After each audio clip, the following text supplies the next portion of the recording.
The road to the NBA Finals ends here, with star guards setting the tone. The Cavs eye another upset, while the Knicks carry the dreams of all of New York.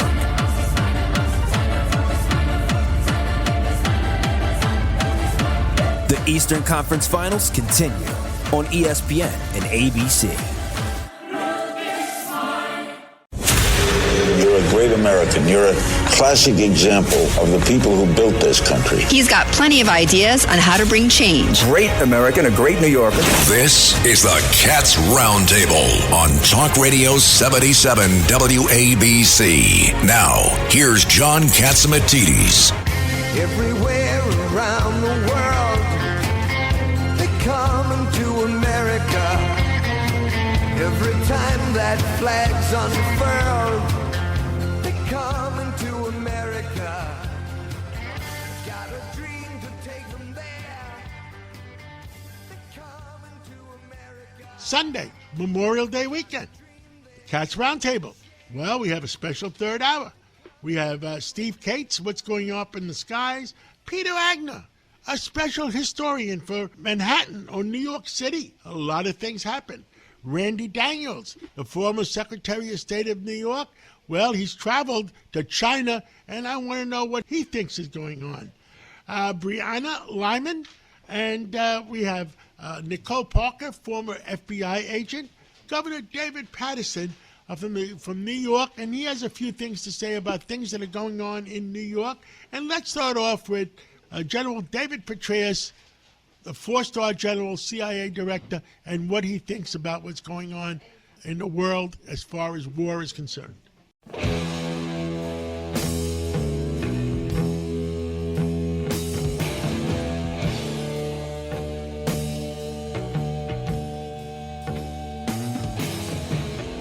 Memorial Day weekend.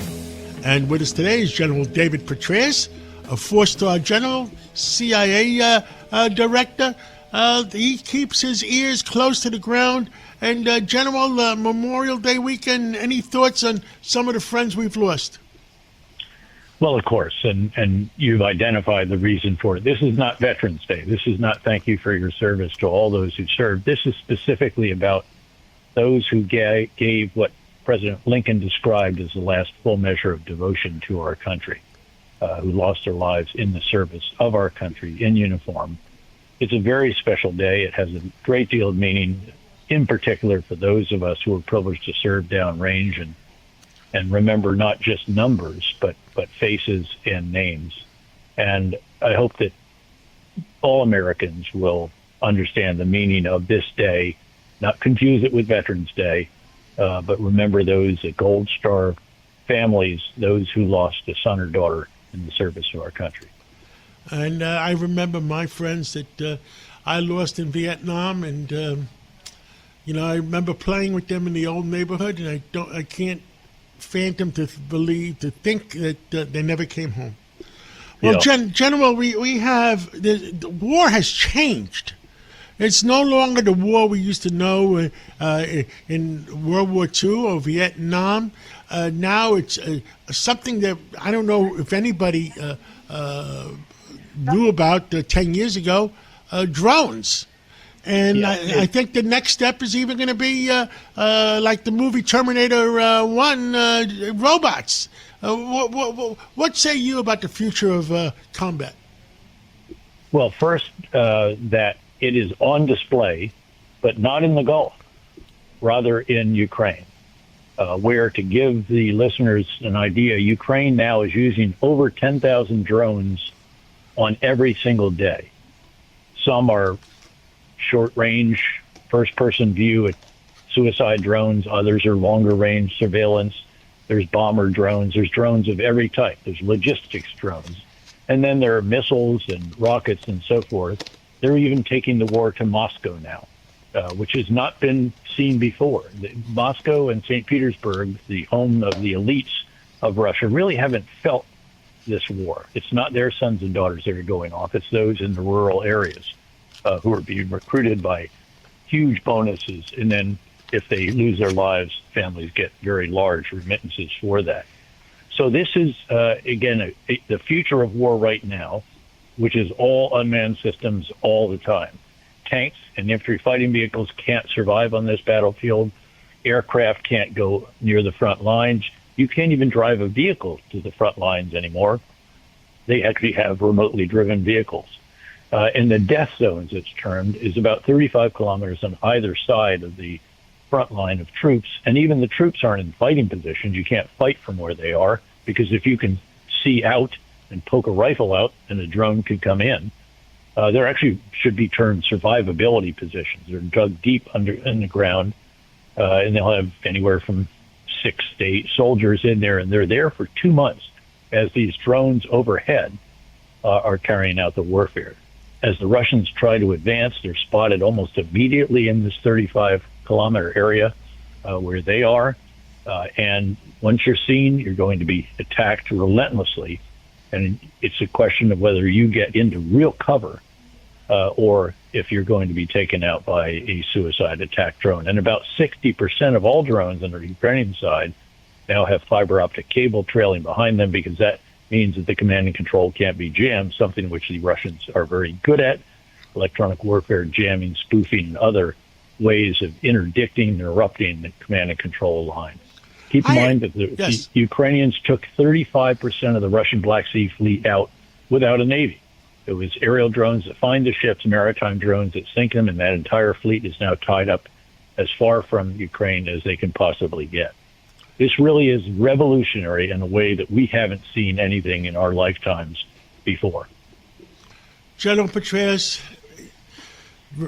enjoy the rest of this weekend. Think about all our friends that we lost, and let's catch up again real soon. Absolutely, John. Thanks so much. The Cats Roundtable. Well, it's Memorial Day weekend. History? Well, America has history, a few hundred years. Unlike Rome, thousands of years. Unlike Egypt, tens of thousands of years. Well, with us today is Peter Agner, and he is the director of the Gotham Center for New York City History. Does that mean you know where all the bodies are from the 16th century on? I know where a bunch of them are, yeah. Well, tell us about what you do, and give us some interesting. It's Memorial Day weekend. Give us some interesting stories about things that will, make people scratch their heads. Well, speaking of Memorial Day and bodies, one thing I'll say at the outset. So I run the only academic center devoted to New York City history. New York, because of its scale, its population, has probably contributed more people to more of America's wars than any other city by a long shot. The main reason we should be thinking about New York City this Memorial Day is that we are just a few weeks out from the anniversary of the nation's founding, really, 1776. For a long time, still today, we think of Boston, we think of Philadelphia. We don't think of New York when we think of the Revolution. And that is 100% wrong. New York is the city at the center of that story. And in speaking of bodies, the vast majority of people who fought and died for this country's creation are buried here in New York City. Those are the victims of the American Revolution who died as POWs under the Brits at 2.5 times the number of the battlefield dead. Now, I remember when I never knew growing up that Federal Hall existed. I never knew it was the first capital of the United States of America. And about 10, 15 years ago, we had some kind of event, and Newt Gingrich came, the former speaker, and we had a wonderful event recognizing that Federal Hall was the first capital of the United States of America, and I made everybody get up and sing God Bless America.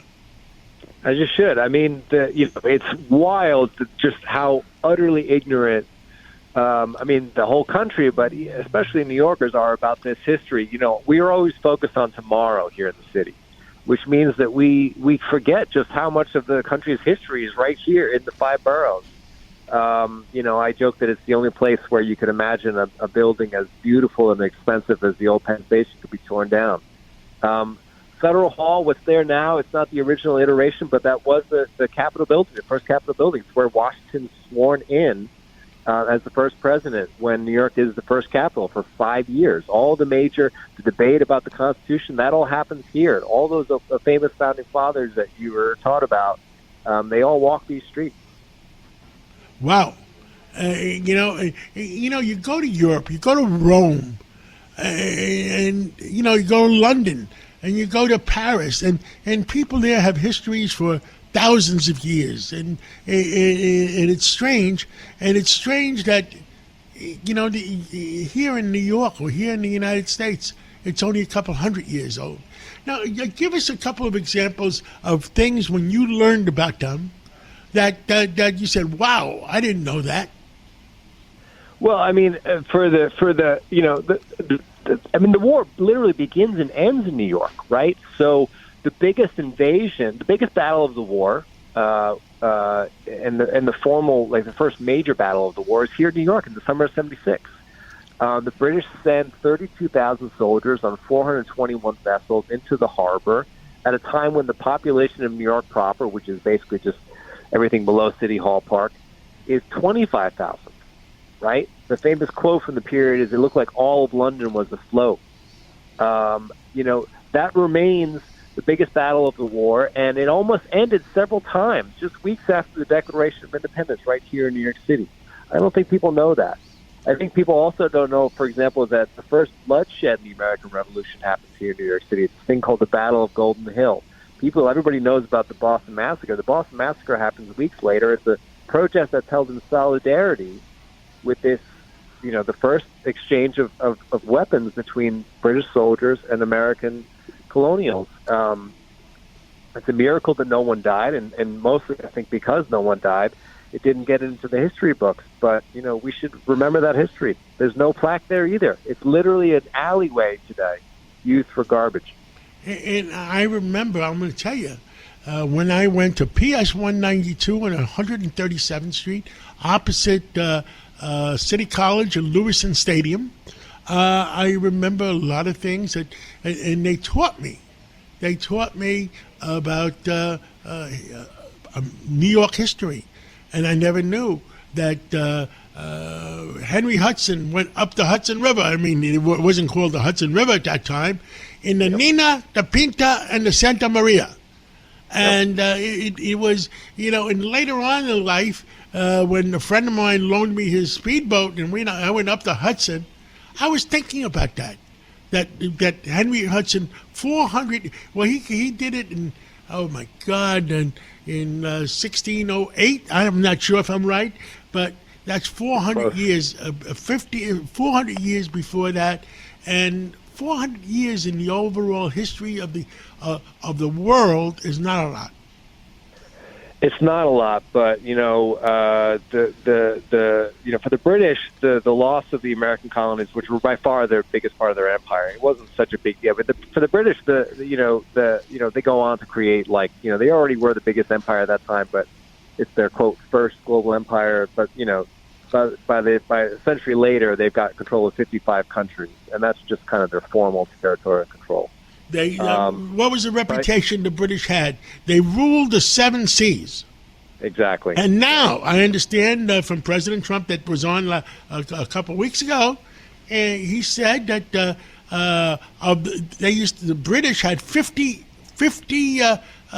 ships, and now they're down to 17. Yeah. They only have what is it? One aircraft carrier? Well, I mean, World War I and World War II just knocked them out, right? And the rise of the United States, as well as other powers like the Japanese and the Germans, just diminished that diminished the scope and might of the British Empire. Yep. Well, Peter, thank you so much. Let's do it again real soon. Maybe we'll do it on 4th of July. Let's do it. Thank you so much. Thank you so much. Thank you for listening to the Cats Roundtable. We'll be right back right after this break. Telling it like it is, giving you both sides of the story with common sense thinking. It's the Cats Roundtable. Welcome back to the Cats Roundtable.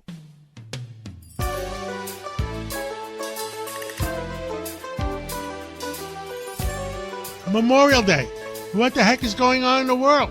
Well, a good friend, Randy Daniels, an American businessman, but he was also Secretary of State of New York in the early 2000s. And Randy, you've been all over the world. You've been to Iran, you've been to China, and you're working on trade relations.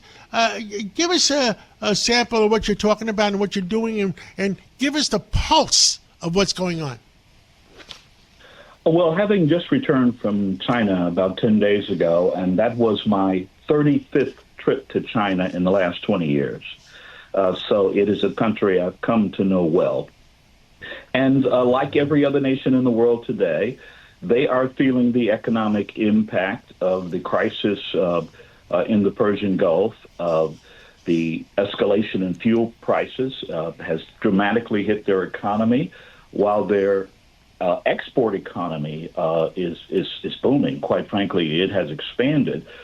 There has been a significant pullback in the domestic economy in Iran, and manufacturing in particular, especially the mid-sized manufacturers, are seeing steep declines not only in business, but also dramatic increases in cost, largely driven by energy. Now, the way the Chinese, I think, deal with these crises is they always double down on building infrastructure whenever there's a recession, or whether there's economic shock, or when they want to do stimulus. Is it that way? They have no unemployment. They make sure somebody's always working. Well, they try to. Now, as you know, full employment is an illusion. It's very, very hard to achieve, and quite frankly, most people think 3% unemployment is full employment. But the reality is that the consumers in China have pulled back on their expenditures. You know, they're spending money on like personal items and electronic goods, but they're delaying, for example, home buying. And this is in a country where 90% of the people in China own their own home. But there has been tremendous overbuilding in the real estate sector over the last decade, and probably maybe 5 to 6 million zombie apartments that are unoccupied. But in the major centers like Shanghai and Beijing, people are delaying buying their first home. That's new in China. That is, if we had 6 million apartments in the United States that were nobody living in them, we would have a serious moment of scratching our head.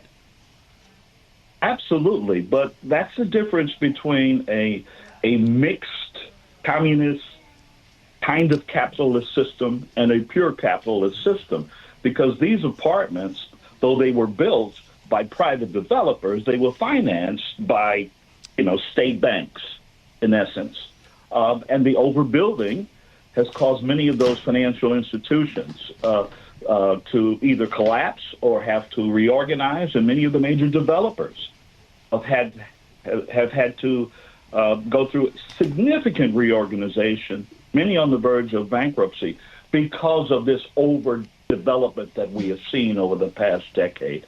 And it's probably going to take another decade to really absorb it, because most of this surplus housing is in tertiary markets, the second-tier cities, not their big ones.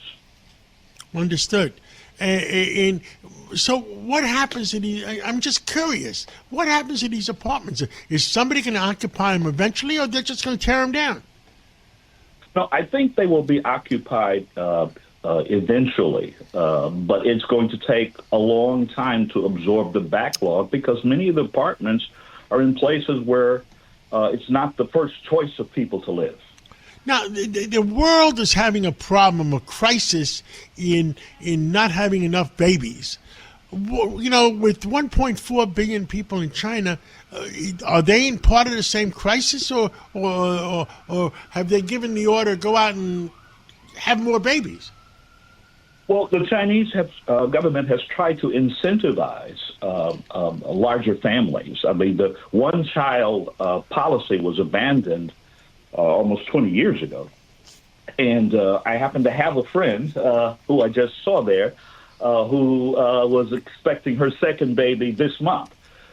So they are encouraging the growth of the population because, quite frankly, at 1.4 billion, it has stalled.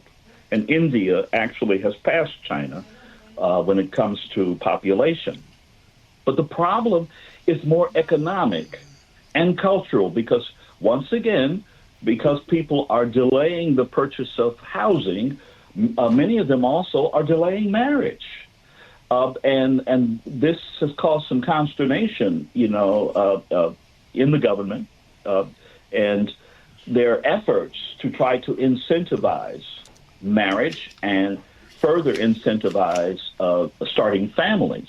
Now, before we run out of time, because we're running close on time, I want to know: were you there when President Trump was there, and are we going to make a deal with China? Your opinion. I was there the week before he was there. And look, the United States and China have a lot of mutual interests that are not just trade. It's intellectual property. It's a lot of things.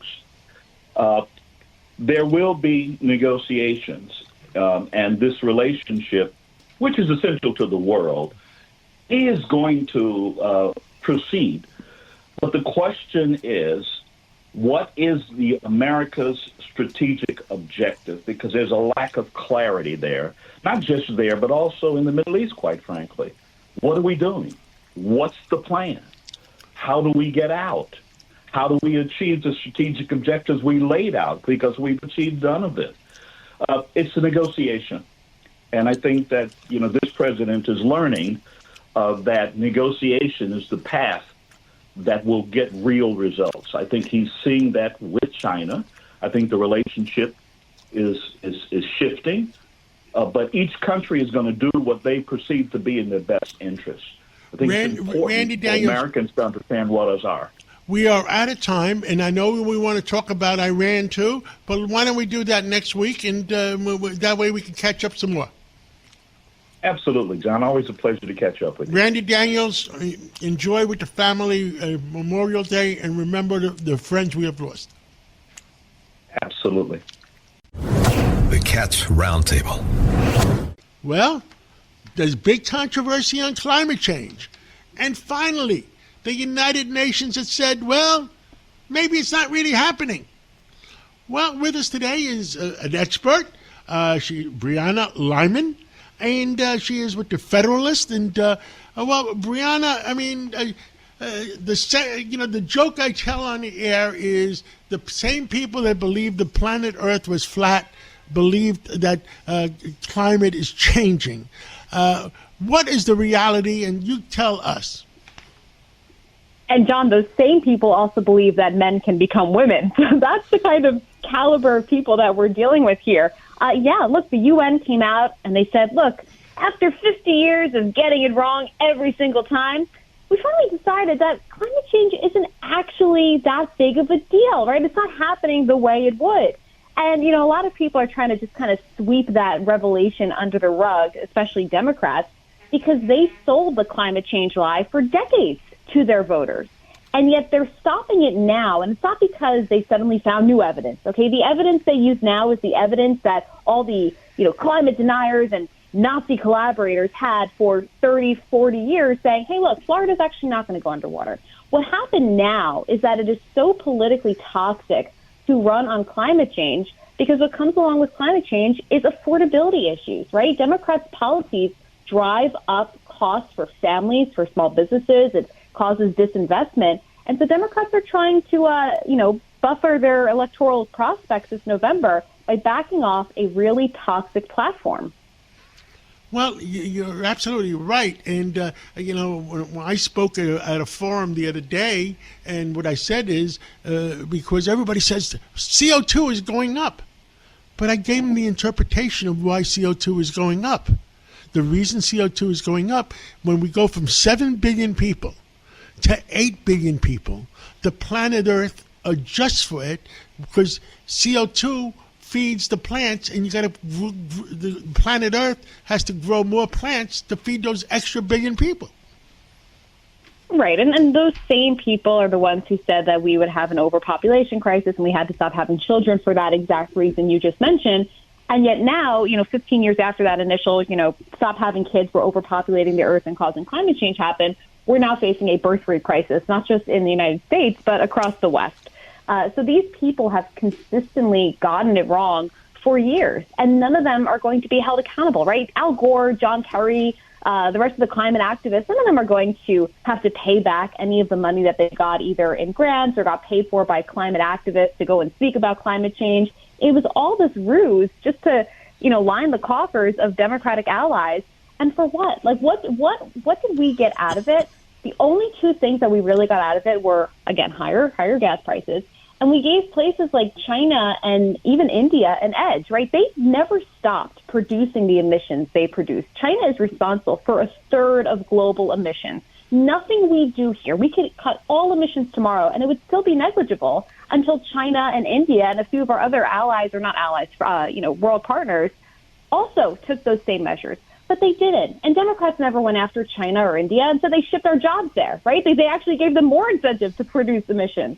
So it was all a big farce, and people are going to try to sweep it under the rug the same way they did the COVID scandal. And I really wish people would not let that happen. Now, I don't know if you're involved in windmills at all, but windmills along the Atlantic coast, the Long Island coast and the whole Atlantic Ocean, are against the environment. They're destroying the environment. They're destroying the fishing population, and which feeds our people. And what it does is the windmills end up costing 200 to 300% more for the electricity that they produce.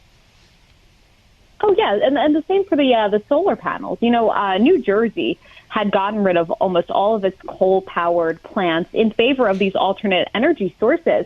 And that was a flashpoint in this past gubernatorial race, right? Mikey Sherrill kept running on, I'm going to freeze all increases in, gas prices and electricity prices. And then you had the Republican candidate who said, well, I'm not going to just freeze, prices.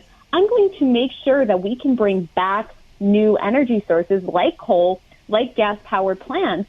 That way your energy prices naturally are lowered because we don't have to just jump into this clean energy when it's expensive. And I think there's an argument to be made, too. Look, if you want to, in the next 100 years, figure out a way where solar panels aren't costing people more money and they are making a difference, that's fine. I don't think anybody would have a problem. But when those solar panels and windmills and any other alternative energy source they find starts costing families an extra $500 a month, that's a problem. And that does more damage to the future of the world than any, climate change has done. Absolutely correct. And the problem is, and I was a Democrat at one time. I was a Bill Clinton Democrat, and I thought Bill Clinton had some common sense, and but right now the current Democratic Party is run by the socialists, and they have no common sense.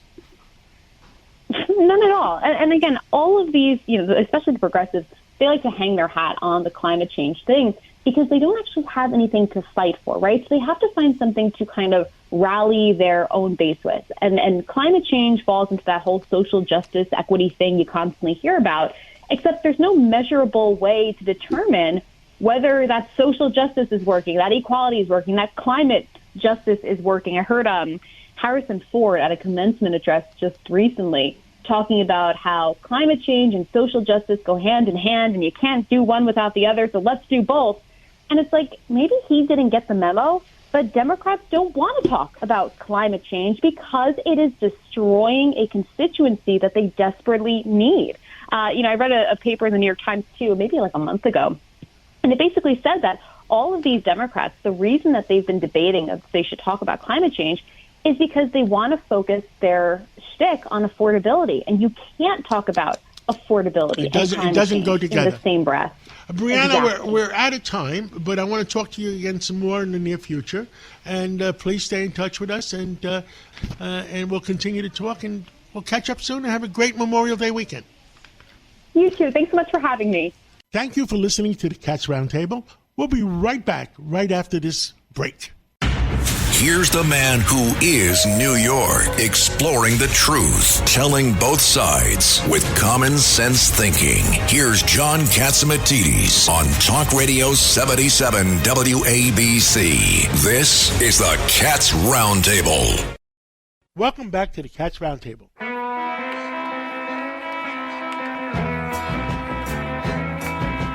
With us today is Nicole Parker, and she was with the FBI for quite a few years, and she was a special agent for them, and she wrote a book, The Two FBIs, Bravery and Betrayal, and she saw it all. Well, Memorial Day weekend, where do you want to start, Nicole? Well, first of all, I want to start by honoring our fallen heroes that have served our nation in our military and the armed services. We owe everything to them because we all know that freedom is not free. You mentioned my book, The Two FBIs, and there's a portion of my book where I talk about someone named David Frazier, and he was in the Army, and he was a top graduate from West Point. He ran on their cross-country team. He studied engineering. He had a very bright future. And David was like a little brother to me. He grew up with me in Houston, Texas. He was best friends with my younger brother, and he went and served our nation. And he was on his way back home, actually, to Texas. You know, he had about a week left, and he paid the ultimate sacrifice when he was blown up by an IED in Iraq, November of 2006. And so to me, Memorial Day is not just a day to have barbecues and get together with friends and celebrate. It really is a sacred day that we need to honor our heroes. And I talk about David in my book and the influence and impact that he made on me, watching him and his service and what he did for our nation. He really was an inspiration to me to want to go ahead and apply to the FBI when I did in 2009. And I did get in 2010, and then I went on to serve for over a dozen years. And so, first of all, I'd like to just talk about Memorial Day and say that we owe everything to our armed service members and those that paid the ultimate sacrifice. You will never, ever be forgotten. Now, you wrote the book, The Two FBIs. Tell me about the two FBIs and what you want to say about them. Well, I really loved being an FBI special agent. In addition to being inspired by David Frazier, like I said, who served in the Army, I also was a witness to the 9/11 terrorist attacks. And as you know, we're coming up on the 25th year anniversary of that. And that was something that changed my life. I was working for Merrill Lynch at the time. I was working in the World Financial Center. I was on the top floor, the North Tower, the World Financial Center, when the first tower was hit. And then, obviously, we went on to watch the second tower be hit, and it was an absolutely terrifying moment. And I detail it quite vividly in my book. It was terrifying, and it was, again, a life-changing moment for me to watch people in total desperation jumping to their deaths. And I knew that one day I wanted to go back and serve. I was inspired by David. I was inspired by those from NYPD, FDNY, the Port Authority Police Department, all of those that rescued thousands of people the morning of September 11th. And I also saw others, jumping to their deaths, and those that went to go try to rescue them who also paid the ultimate sacrifice to protect others. And so going to the FBI, that was what I was there for. I wanted to serve my country, and I got there, and that's what I did. But, with time, particularly I would say around 2016, I started to notice that the FBI was politically weaponized. And I would say it was James Comey coming out on July 5th of 2016 talking about how no reasonable prosecutor would charge Hillary Clinton for her misuse and mishandling of classified information. And at that point, I knew that he had taken a political stance and had kind of veered out of his lane as what an FBI director should do.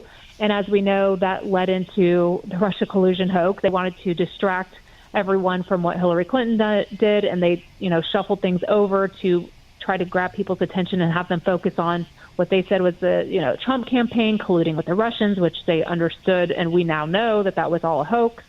But they went to great lengths to try to take certain individuals down, certain people on certain sides of the political spectrum, particularly President Trump, his supporters, conservatives.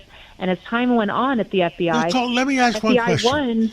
Were these these people that tried to take Trump down, were they career FBI people or were they politically appointed people? So FBI 1 are the good, solid FBI agents and staff. FBI 2 are those that were politically and socially weaponized, that were, using their law enforcement power to push their political agendas. So FBI 2 would be those individuals that you're referring to that were doing the wrong thing for the wrong reasons and didn't have pure motives. Some of them were, a lot of them were career individuals at the FBI. Some of them were support staff members. Some of them were special agents. Some of them were at headquarters in Washington, D.C. It went from the top all the way down to the bottom. And it was those that were abusing their power and going after political opponents. That's when things started to go off the rails at the FBI. And then as time progressed, particularly in 2020, 2021, going into the Biden administration, when they were sending the SWAT team for January 6th misdemeanor takedowns, but yet my best friend in the FBI was shot and killed in the line of duty executing a warrant for a child predator, and there was no SWAT protection for her. Nicole Parker, happy Memorial Day, and remember the friends we have lost always, and we'll talk again real soon. Thank you so much, and God bless. The Cats Roundtable. Memorial Day weekend. Well, Sunday, what the heck is going on in New York? Well, Governor Patterson is with us today, like every Sunday. Give us your opinion.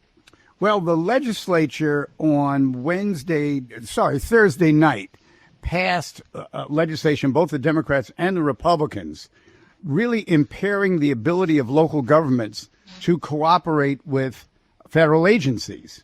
Now, the last I heard, the federal government supersedes the local government. When I was governor, I tried to adhere to that, but I don't understand why they did this, because it is only going to ignite more interest in sending in more ICE agents, creating more types of problems between different communities and that kind of thing. And I don't understand that. On the show Thursday night, as you remember, John, we talked about what the reaction could be, and we settled on the idea that probably the afflicted entities, in other words, Nassau County, Suffolk County, the other counties around the state could band together and bring a lawsuit against the state legislature itself and the governor for taking this approach. And I just don't understand how we got into the situation we're in now. I don't understand it either, Governor. I mean, we want New Yorkers to be safe. We want New York City people to be safe, New York State people to be safe. If they're dangerous criminals on some of these migrants or immigrants, if they're dangerous, then they should do what they have to do. Yeah, I totally agree. We'll wait and see what the reaction is as we start to get into the, starting Tuesday when everybody comes back to work. But I just thought that was an egregious mistake that they made. Now, on the other hand, President Trump came on Friday to the Westchester Rockland County area to support the congressman whose name is escaping me. Well, you're talking about Mr. Lawler. Mr. Lawler. Mike Lawler in Rockland County. Yes, Mike Lawler is a very well-respected elected official on both sides of the aisle. He's has a closer race than I think he anticipated, but he's out there. And the president came in and he did talk about all the things Lawler has done for his district, but he also talked about a lot of the things that he's done over the years, and he puts together a pretty good battery of achievements that he can cite. However, most recently, he's got this $16 billion proposal for some kind of fund for people who feel that they were abused by the police or by local governments when they were protesting and that kind of thing. And I don't have the slightest idea why he would do something like that, because what you're really doing is throwing out the baby with the bathwater. You are taking the authority away from the local governments and also from the law enforcement agencies in favor of anybody who thinks that they got shoved or something like that, tries to get money out of this fund. I think it's one of the biggest mistakes that the president ever made. And as you know, I don't walk around regularly criticizing him, and I talked about the positive things he did in this interview, but I think that is going to lead to a lot of problems for the president because they can also sue, and I think they'll win. Well, Governor David Patterson, thank you so much for everything you've done for our country and everything you've done for our city. And God bless America. And let's remember the people we've lost on this Memorial Day weekend. Happy Memorial Day weekend.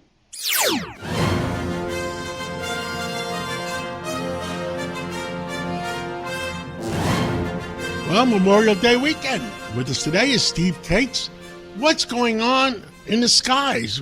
And I love when we talk about what's going on Mars and then on the moon. And my son was telling me about Neptune the other day, all the strange things that are going on. Well, Steve Cates, Sunday morning, where do you want to start this morning? Well, good morning, John, and a great Memorial Day weekend as we salute, of course, those that have died in the service of our country. A solemn weekend. But, John, let's continue on the conversation everywhere, it seems, the discussion of potential alien life out there. And I'd like to dig deeper into this because recently many people may have heard that ex-CIA scientist Dr. Hal Puthoff and also some other deep dive scientists in the CIA realm like Dr. Eric Davis gave us some information which is yet unsubstantiated that from these crash retrievals that many in the government say, like David Grush, whistleblower, that we've talked about now being maybe 4 distinct types of alien extraterrestrials. One being the Greys, the other these tall blonde Nordics, the reptilians, God help us, imagine that, John, and these ones that look like insects. But a deeper dive, John, into these Greys, in some of these alleged autopsy, examinations, some have said that when they dug deeper into the body, what came out was like a bunch of cotton, as if these were just synthetic. In other words, not actually extraterrestrials in the sense, but maybe the Greys are more like the little foot soldiers being more robotic and maybe synthesized. So the story continues. Nobody knows for sure, but it sure keeps our imagination strong, doesn't it, John? Well, I thought, they said 4 varieties. Right. Well, according to Star Trek, there's at least 57. That's true.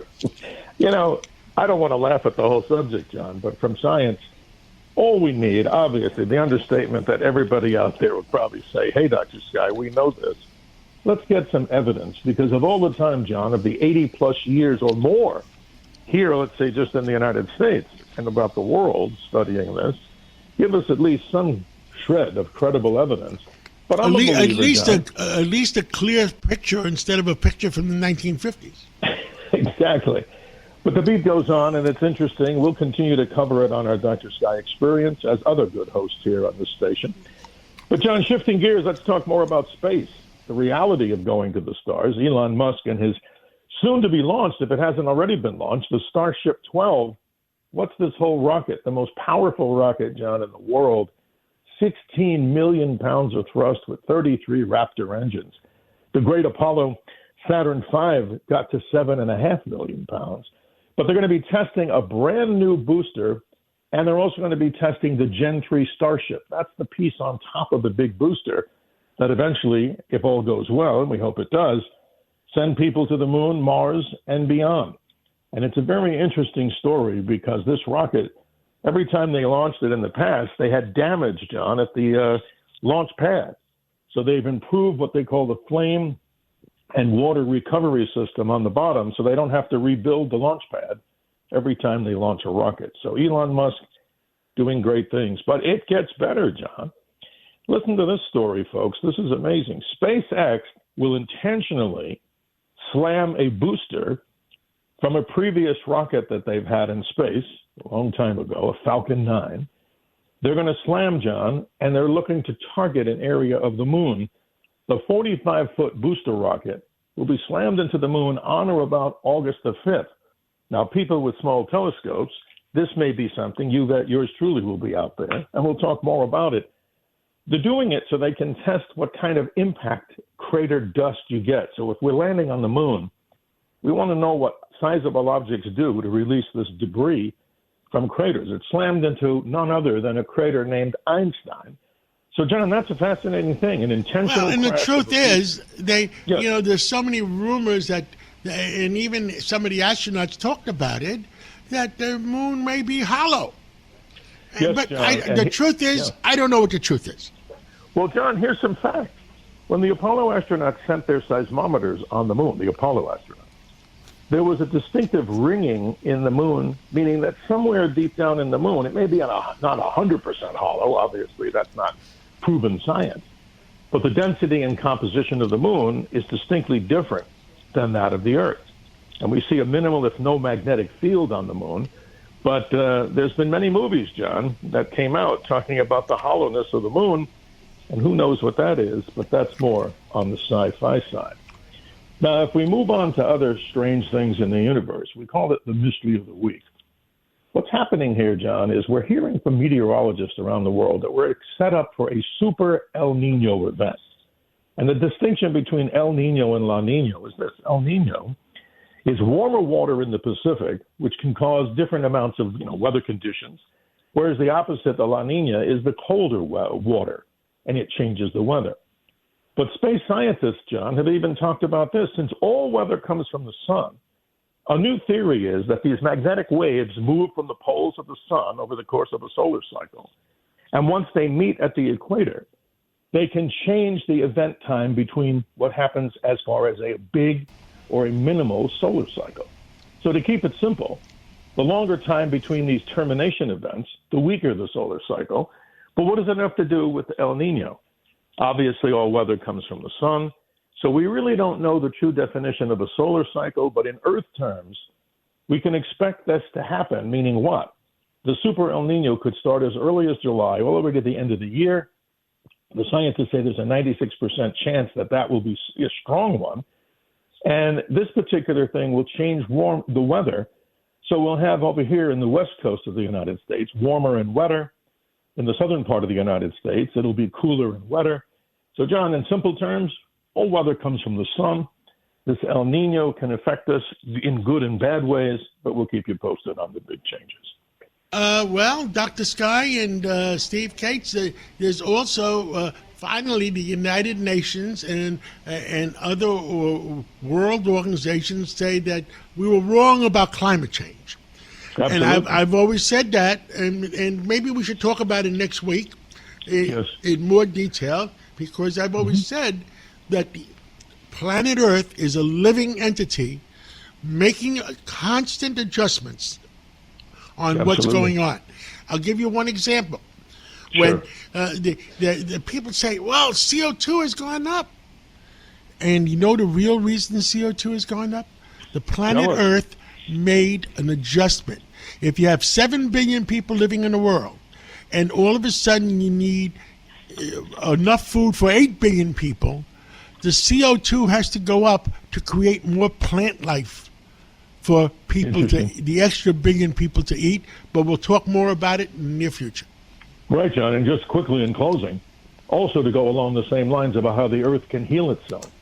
Evidence shows that a solar storm some 12,000 years ago was 500 times the big one in 1859. And you're right, and scientists are studying more that the Earth has this healing effect. Not that we should be rabid polluters, but, John, it's an amazing planet, and we haven't yet found another one like it out there in the universe. The Cats Roundtable. If you ever miss a segment or want to hear it again, go to WABCRadio.com, go to podcasts, go to minicast, and play back your favorite segment.